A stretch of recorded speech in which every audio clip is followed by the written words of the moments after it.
Do you ride a bicycle in Burlington? Have you ever been run off the road by inconsiderate motorists, or maybe fallen because of sand and potholes on the road? Has your bike ever been ripped off? Maybe you're concerned about the completion of the bike path. If these issues interest you, come to an open forum on bicycling in Burlington. It'll take place on Wednesday, the 29th of April from 7 to 9 p.m. at the Fletcher Free Library. This will also be the initial meeting of a new group forming for bicyclist rights in Burlington. Thank you.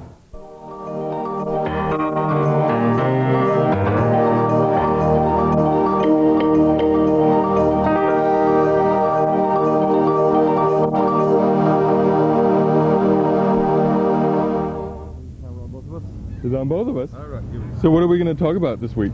Well, there's a great deal that's happening. Let me start off by showing people a beautiful poster that just came out of the printer's office today. And what this describes is a project that I'm very, very excited about. This year, the city of Burlington is going to undertake the most extensive and ambitious beautification project that we have ever done.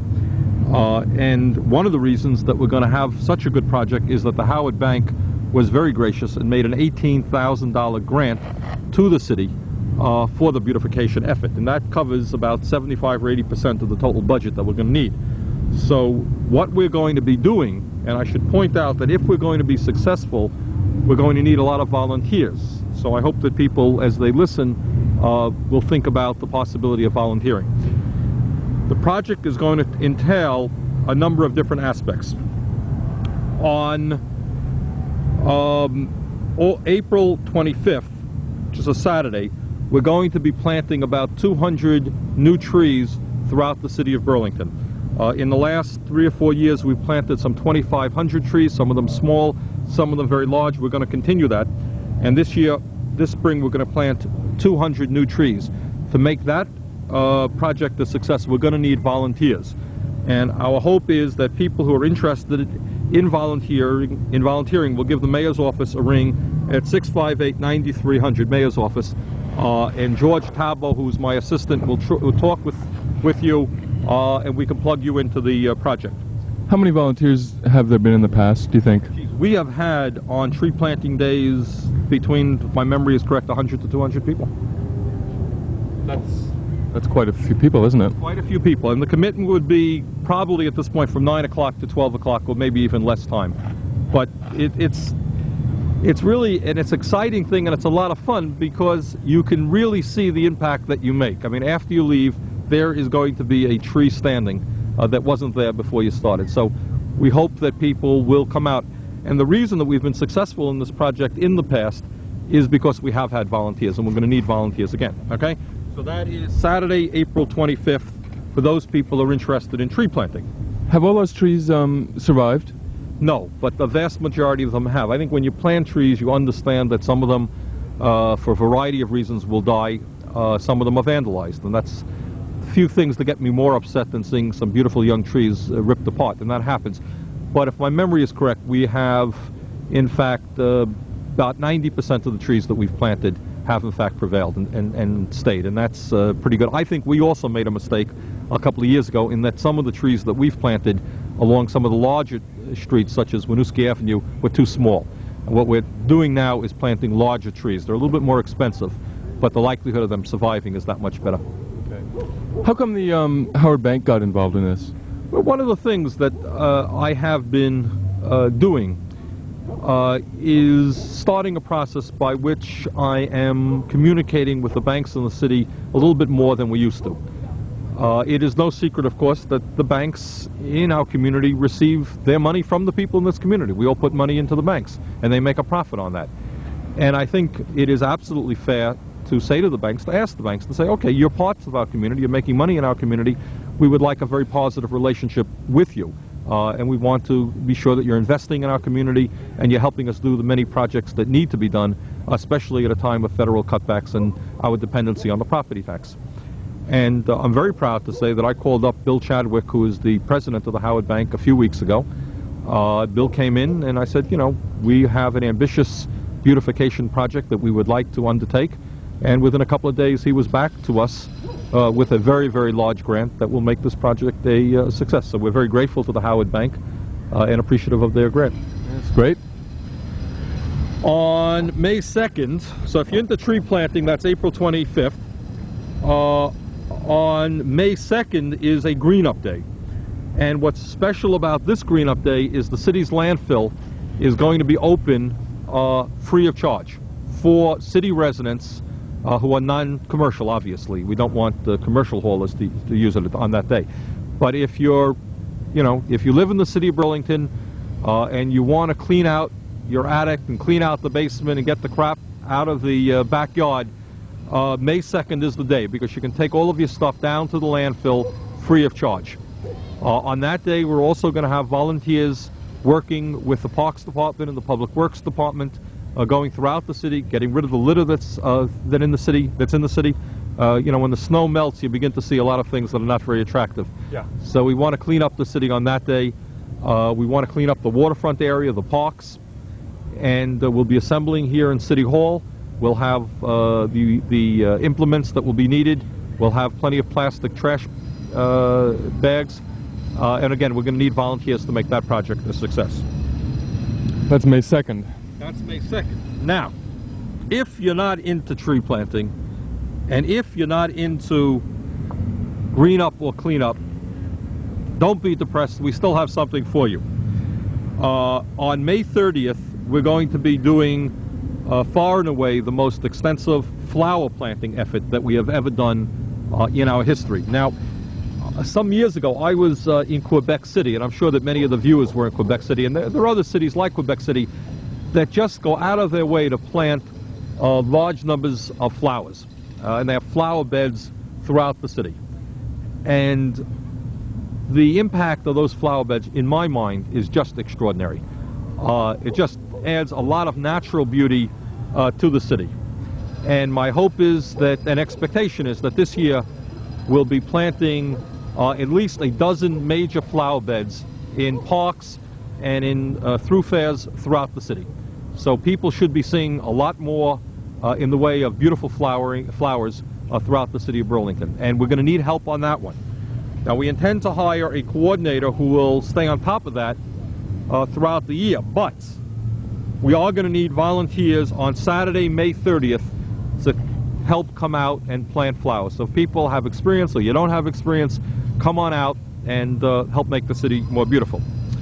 Now, in the spring and summer also, as part of a second-year effort, we are going to be sponsoring a home and business beautification contest, which will give awards in August to those residents and businesses which in fact have the most beautiful property.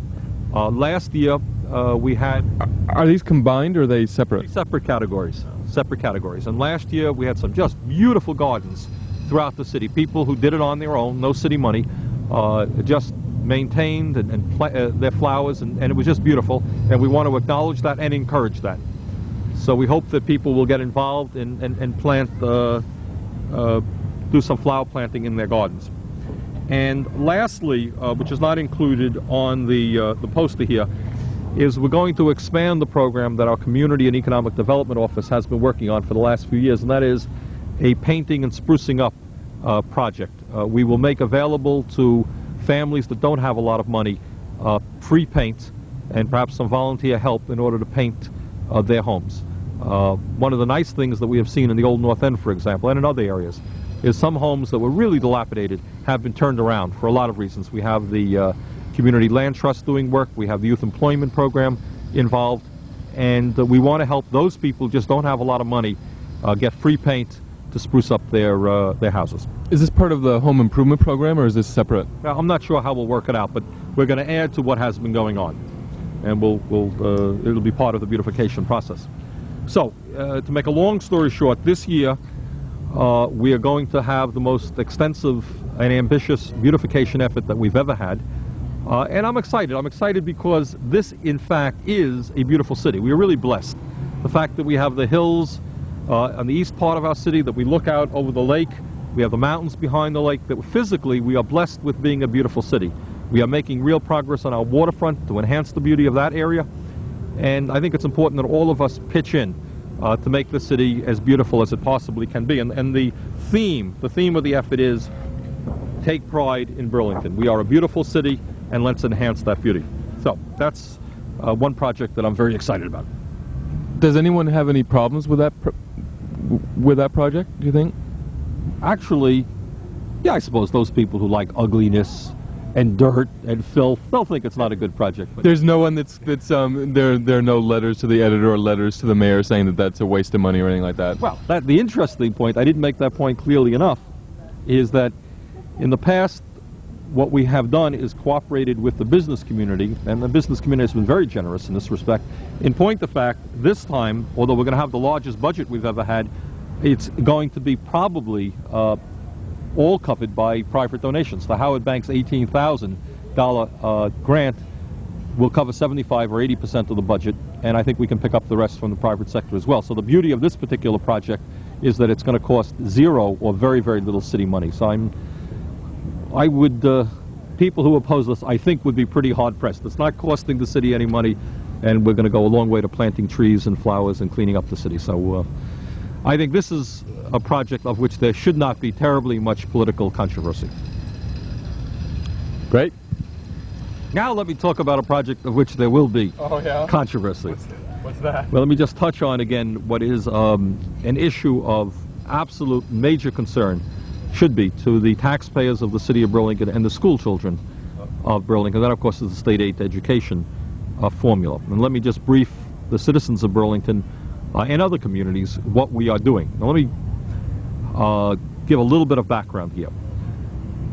As I hope many of the viewers know, several weeks ago, the House of Representatives in Montpelier passed a $32 million state aid to education program, which was strongly supported by Governor Cunin. And it's based on what they call a foundation distribution formula. Now, the essence of what that distribution formula does, in brief, from my point of view, is this. Despite the fact that $32 million is an extraordinary increase in state aid to education, and despite the fact that we estimate about $3 more million will be leaving the city of Burlington from our homeowners, from the business community, to go into education, the children of Burlington will get $0 back. $0 back. And that, to me, is beyond comprehension. But Burlington, of course, is not the only community that is being treated unfairly by this formula. Right here in our own county, Winooski, and you know, it's amazing to me that anyone can think that Burlington or Winooski are wealthy communities, are rich communities. They're just so stupid. Winooski. Well, I mean, there are lots of rich people and rich stuff here, right? Yeah, there may be rich people here, but that does not make us a rich community. You determine that a community is rich if everybody is rich or people do not have economic problems. In Burlington, vast majority of our people are having a hard time making ends meet. They cannot afford higher and higher property taxes. In the Bond School and in the Wheeler School in the Old North End, over 80% of the children in those schools receive free or discount lunches because their families don't have a lot of money. So anyone who wants to argue that Burlington is a wealthy community, we think is just totally off the mark. But well, how come they would think it would? I mean, it doesn't seem as if there can be a. I mean, it should be pretty obvious if it's. The problem is, it's like saying, Nat, are you a nice guy? Well, there's some people who think you're a nice guy. Some people might think you're a jerk. You know, and you can debate that issue for 28 years, depending on the criteria that you're going to use. You can make a case and come up with a formula that says Burlington is the wealthiest community in the world. You can come up with another formula equally valid, which will say that Burlington is an extremely poor community. It depends on what you want to throw into the formula. If you look at the income factor, which means the ability of people to pay, you know, if you don't have any money, in my definition, you're not wealthy. Many of our citizens are poor, are elderly, working class people who do not have a lot of money to pay higher and higher taxes. To me, that indicates that we're not a wealthy community. Now, on the other hand, if you want to say, does Burlington have a reasonably prosperous downtown? Do we have a significant manufacturing and industrial base? The answer is we do. Does that make me wealthier? Does it make you wealthier? No, it doesn't.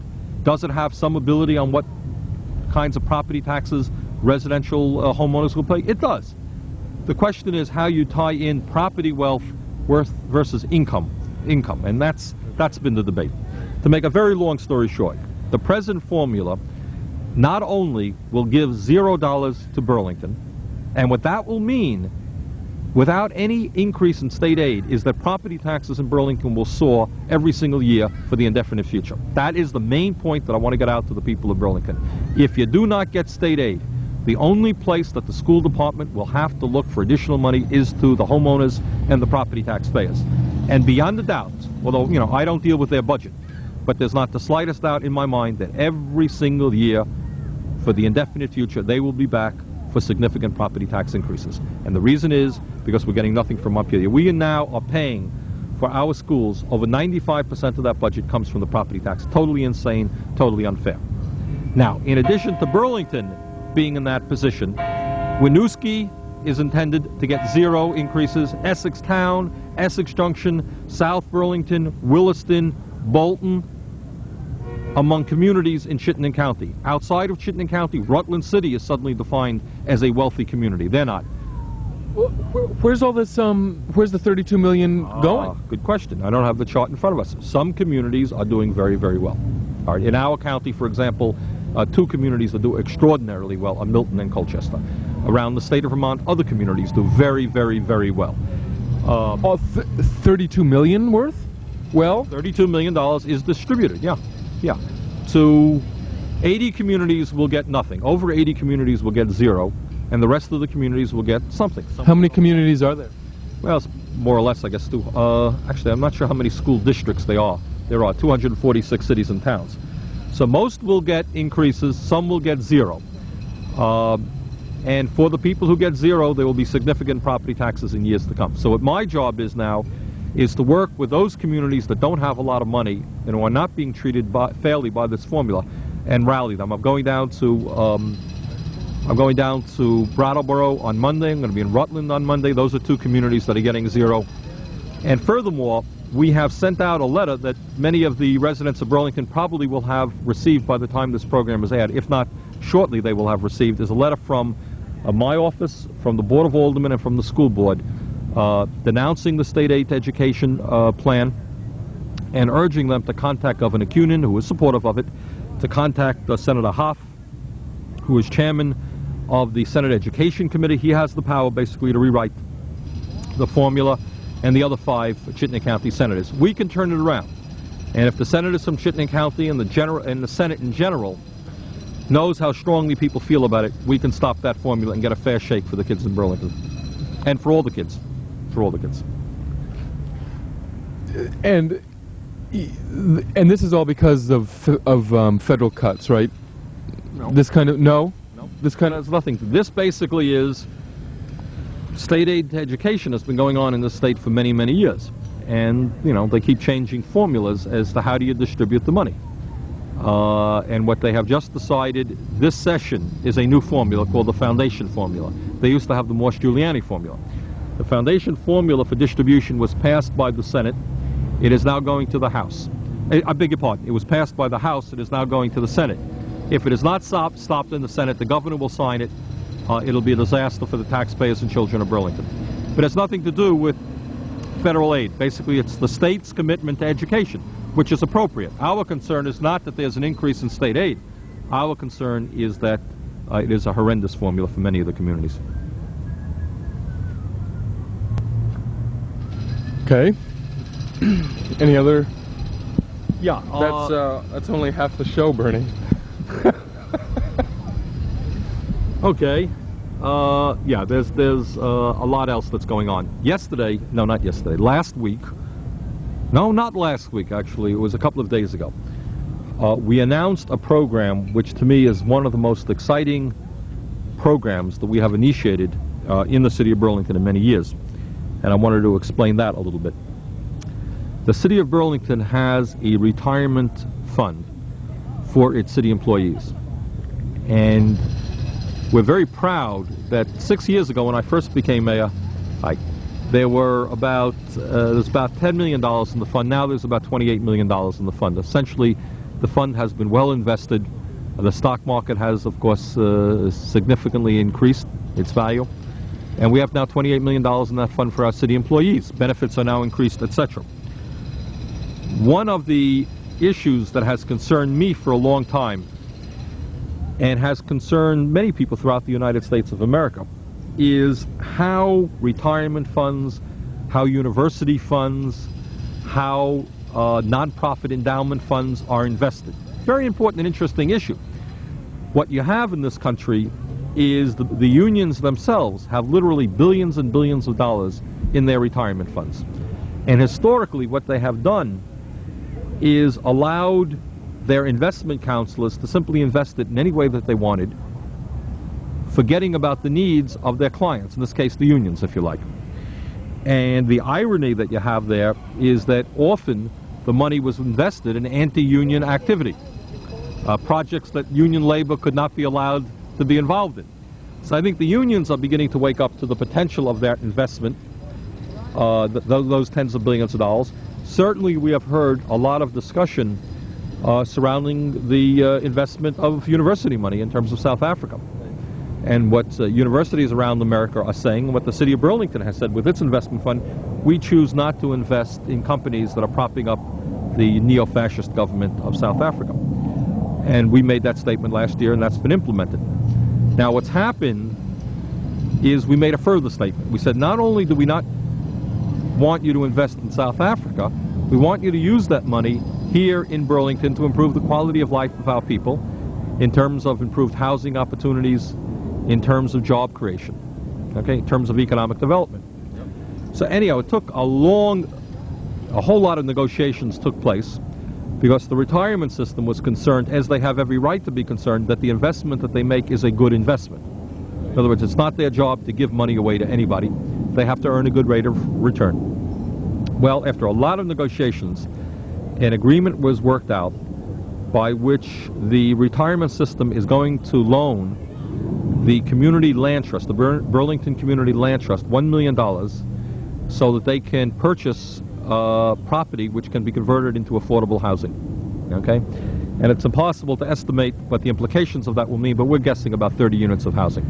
30 new units of affordable housing, probably units that will be rehabbed and then leased out long-term to low and moderate income people. So it's a very exciting project for us. The Community Land Trust has won an award from the United Nations for almost being a unique type program in America in terms of the city's involvement with a nonprofit group that is creating affordable housing. So you have a marriage here of two institutions, the retirement system and the land trust, and the result will be affordable housing, more affordable housing in the city of Burlington. Very exciting project. Is that controversial at all? The element of controversy is within the retirement system to make certain that they get a good return on their investment. In other words, would not be acceptable to them, nor to me, is for us to say, we want you to give this money to somebody interest-free, no profit. That would be unfair to the city employees. A rather complicated deal was worked out where there's going to be a certain rate of return up front and a certain rate of return when the property is sold, and you combine the two, we think it's a pretty good deal for the retirement system. And from our point of view, though, what's exciting is the money is invested locally, it creates jobs, it improves our housing stock. So it's what they call a win-win situation. Everybody wins. And I think that's a pretty good project. Can I ask you a question about Reagan? Ronald Reagan. Yes, Yeah. You can ask me a question. If he's cutting federal dollars for lots of social programs, right? And does he expect the business sector, not the business sector, the private sector, to pick up that? I mean, that's been one of the fraudulent elements of Reaganism. What he announces, which you may recall years ago, they don't use this term anymore. You know, Reagan has these PR guys, and they come out with statements, and then a few months later they're forgotten. Some people may remember there was a concept called New Federalism. Remember that? New Federalism? No, but well, okay. Some people may remember it. And the concept of New Federalism, it sounds fine on the surface. What it says is, Reagan says, we want the federal government to get their hands out of problems of state government and local government. We think that government is best which is closest to home. Let local governments solve their problems. Let state governments solve their problems. The federal government should not be involved in all of these myriad of things. Local government knows the problems better. State government, etc., etc. It's a fine theory. I agree with it. The only thing that Reagan forgot to mention is that the billions of dollars that the federal government were going to put they had put in to local and state projects, they were now withdrawing. So what they were saying is not, we want you to take responsibility for the problem, but we also want you to figure out how to fund the problem. You follow what I'm saying? In other words, it's like saying to you, I was taking care of something for you, okay? And it's okay for me to say, you know, I want you to take care of this project, but that I also have to say, here's the money that I was spending on it, and now you have the money, you do it, because we think you can do it better. Local government in general can do it better, but without the money, we can't do it better. So, you know, then Reagan makes the big deal about how the private sector is going to pick it up. No way. You know, it just can't do it, because you're talking about tens and tens of billions of dollars, and the private sector through charity or through grants may help out a little bit, but they're not going to be replacing the loss of federal funding. We lost as a city $1 million. $1 million of federal revenue sharing. Now today, for example, I was mentioning that the Howard Bank made a very generous grant of $18,000. Yeah? So $18,000 compared to $1 million is not quite apples to apples. It's a fraction. So to answer your question, the private sector is not going to pick up what the federal government has cut back.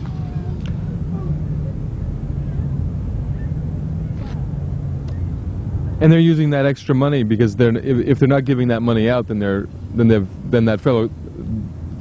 government has it somewhere, right? And they're going to spend it somewhere else. I mean, the whole debate, of course, that's taking place in Congress and in this country is national priorities. Some of us have felt that the military budget is grossly bloated, that there could be very significant cuts in the military budget, that you can have a progressive tax system which asks corporations and wealthy people to pay their fair share, and that you can adequately fund the many social programs that the federal government should be funding. So how come the people of the United States haven't gathered together to insist that this stuff happens? Well, that's the $64 question, that. You know, I think there's a lot of ignorance out there as to how government works. People like President Reagan have tremendous resources. They're supported by corporations and banks, and they buy nice 30-second ads to tell us all how lucky we are to be Americans, and they rip off the system right and left. So, you know, it's the same old story, how the rich get richer and the poor get poorer, and the rich are able to buy politicians like Reagan. I think most people understand that Reagan is a spokesperson for the wealthy people in this country, and that's what happens. And the job of people like myself and people who have our politics is to try to rally working people, poor people, elderly people to fight for their rights. So that's what's going on. Well, I still don't understand it, but look, here's a little bit of trash right here.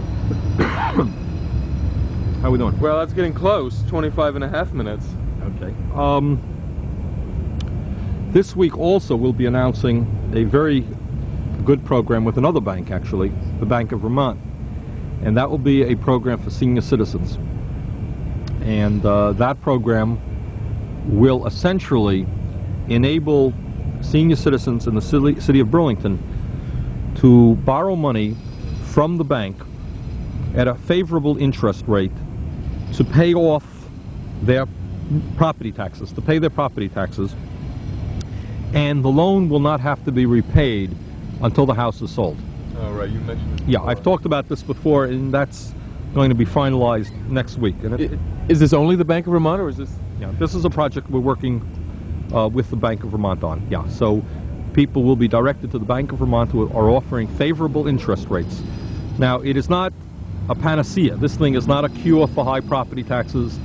It is not a property tax relief program, and nobody should think there's not a penny of public money in it. No city money, no state money, no federal money. What it does do is it says to an elderly person who has a piece of property that in fact is increasing in value every year. Property in Burlington is going up. Now that same individual really doesn't want to sell the property. They want to live in that property until they die or until they choose to sell it. And their problem is now coming up with cash to pay property taxes, for example. Now, if you and I go to the bank and take out a mortgage, what we have to do is make a monthly payment. So for an elderly person, even if they could get a mortgage, borrow money, very often their income is low, they're on Social Security, and they can't pay it back on a monthly basis. The beauty of this project is that you're not going to have to pay the money back until the house is sold. And that will include the appreciation of the value of the house every single year. For example, if you own a $70,000 home in the city of Burlington now, everything being equal, the value of your home is going up 5, 10, 15% a year. So in a sense, you're making $3,000, $7,000, $10,000 a year on the home. Well, it doesn't do you any good if you don't want to sell it, right? You can't get any cash for that to pay your taxes. So what we have basically done is said, we are going to take that into consideration. We'll work with the bank, and people can borrow money to pay their property taxes, and they won't have to worry about paying it back until the house is sold, when in fact they are going to be getting cash, or their sons or daughters or family will. It's a good program. Okay, great. Well, okay. I think that's about it. Okay. Thank you, Don. Homeowners